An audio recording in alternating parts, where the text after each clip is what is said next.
Os fisiocratas. Os fisiocratas integravam um grupo de economistas franceses do século XVIII, que combateu as ideias mercantilistas e formulou, de maneira sistemática e lógica, uma teoria do liberalismo econômico.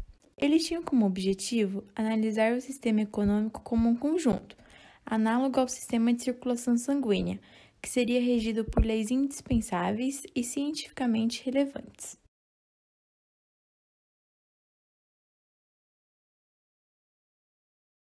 Contexto histórico. Nesse momento, a França possuía uma economia agrícola com propriedade da terra de caráter senhorial, isto é, propriedade de terra cedida, doada ou arrendada. Também conduzia a agricultura de forma capitalista, permitindo arrendamentos e trabalho assalariado, e essa técnica de agricultura capitalista era superior às demais. A principal atividade urbana era o artesanato, como forma natural de gestão. A política econômica francesa era fortemente mercantilista, ligada aos monopólios e ao bulionismo, captação de metais preciosos. A França possuía um governo extremamente corrupto e extravagante, que beneficiava e isentava o pagamento de impostos ao clero e à nobreza, o que, consequentemente, sobrecarregava o terceiro estado, composto por burgueses e camponeses, que então ficavam responsáveis por sustentar os demais estados. Princípios fundamentais. Primeiro, ordem natural. Os fisiocratas acreditavam que a sociedade era regida por leis semelhantes às leis da natureza. E, de acordo com essa ideia, as leis da natureza governavam a sociedade, assim como todas as atividades humanas deveriam ser mantidas com essas leis naturais. Na esfera econômica, as leis da natureza conferiam aos indivíduos o direito natural de usufruir dos frutos do seu próprio trabalho, desde que isso fosse consistente com o direito dos outros. Segundo, laissez-faire, laissez-passer. Deixe as pessoas fazerem o que quiserem sem a interferência do governo. O Estado deveria fazer o mínimo, apenas para proteger a vida, a propriedade, a liberdade, o comércio interno e o externo. Terceiro, ênfase na agricultura.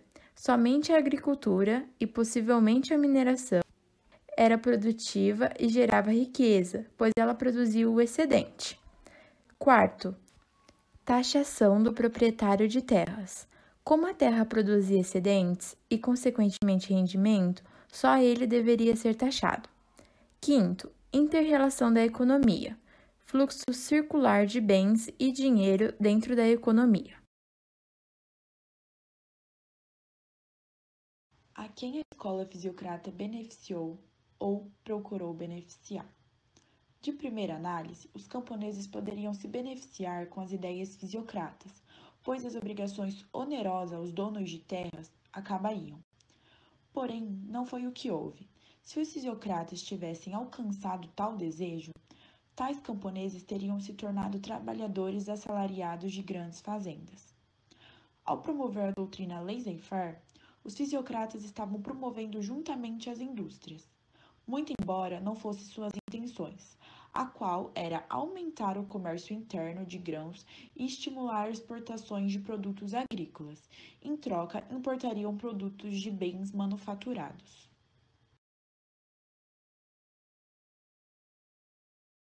Como a fisiocracia foi válida? É necessário relembrar que antes da Revolução Industrial, a produtividade era extremamente baixa. Já a agricultura, por outro lado, na maioria das vezes produziam colheitas abundantes, o que geralmente forneciam os excedentes que podiam ser investidos para iniciar um progresso econômico e um desenvolvimento industrial, não somente na França, como também nos Estados Unidos, Japão, Rússia e entre outros países. Ao promover a doutrina laissez-faire, tornam-se um obstáculo ao desenvolvimento capitalista. Inconscientemente, eles acabam promovendo a Revolução Francesa de 1789. Ao enfatizarem a produtividade da agricultura, estavam saindo do conceito antigo em que somente o comércio é capaz de produzir e aumentar a riqueza.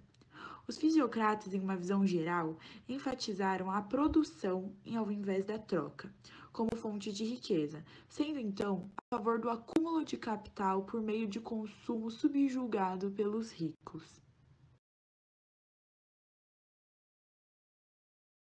A fisiocracia contribuiu para diversos elementos na economia que são válidos até os dias de hoje.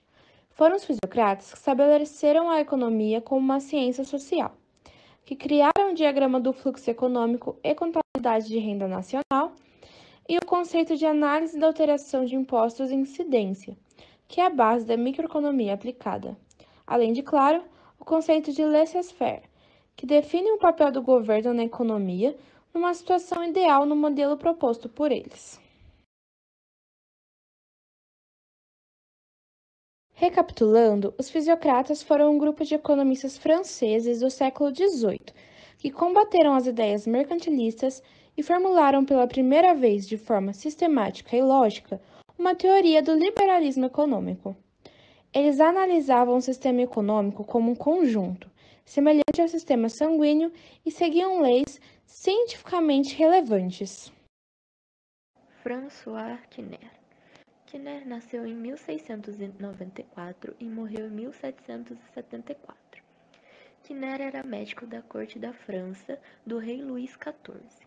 Foi um economista muito importante para a fisiocracia, além de ser fundador e líder da escola fisiocrática em 1757. Quinaire sistematizou sua análise do sistema econômico em um sistema abstrato que representa os fluxos de bens no processo de produção e consumo baseado na circulação sanguínea. Ambos estavam de acordo com a ordem natural. Em suma, ele acreditava que as leis feitas pelas pessoas deveriam estar em harmonia com as leis naturais. Quinaire se considerava um defensor dos direitos dos proprietários de terra.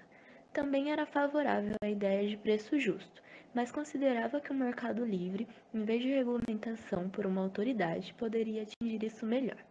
Seu trabalho, o quadro econômico, mostrou o fluxo circular de bens e dinheiros em uma economia ideal e livremente competitiva. O quadro econômico mostra a circulação do produto líquido entre as três classes e como é produzido a cada ano. As classes são, em primeiro lugar, temos a classe produtora, que são os fazendeiros arrendatários de terra e são considerados a única classe capaz de produzir. Dando continuidade, temos os proprietários de terras, que seriam os nobres, cleros e funcionários públicos. Eles recebem aluguel dos agricultores por suas terras. Por último, temos as classes estéreis, formadas pelos artesãos e comerciantes. São considerados estéreis pois não são capazes de produzir riqueza, apenas reformam os produtos recebidos pelos fazendeiros sem agregar nenhum valor. O fluxo funciona da seguinte maneira. Suponhamos que os proprietários de terra iniciem com 2 bilhões. 1 bilhão é destinado às classes produtoras em troca de alimentos, e 1 bilhão restante é destinado para as classes estéreis em troca de manufaturados. As classes produtoras irão receber o 1 bilhão dos proprietários de terras e comprar 1 bilhão de manufaturados das classes estéreis.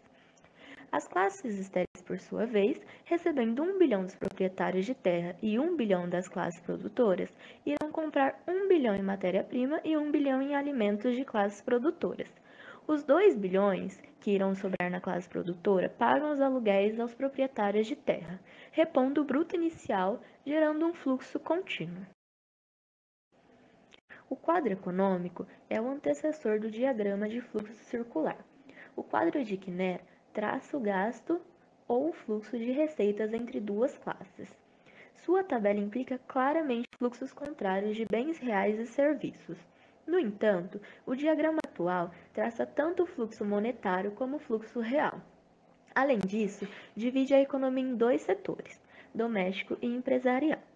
Para entendermos melhor o diagrama, temos que levar em consideração os elementos básicos para a produção de bens e serviços, que são a terra, o trabalho e o capital.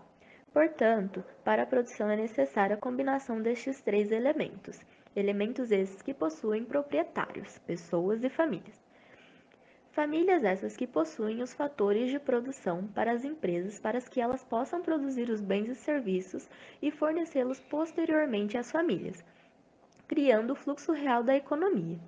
Contrário ao fluxo real, as empresas pagam os fatores de produção para as famílias, que empregam esses valores para pagar pelos produtos e serviços oferecidos pela empresa, formando o fluxo monetário. A combinação do fluxo real e o fluxo monetário cria o fluxo circular da renda. As empresas recebem os fatores de produção das famílias e remuneram por eles. As famílias recebem os bens e serviços das empresas e pagam por eles. Entre os fluxos existem os mercados. O mercado de produto, que define o que produzir, as empresas, que definem como produzir, e o mercado de fatores, que definem quanto e para quem produzir.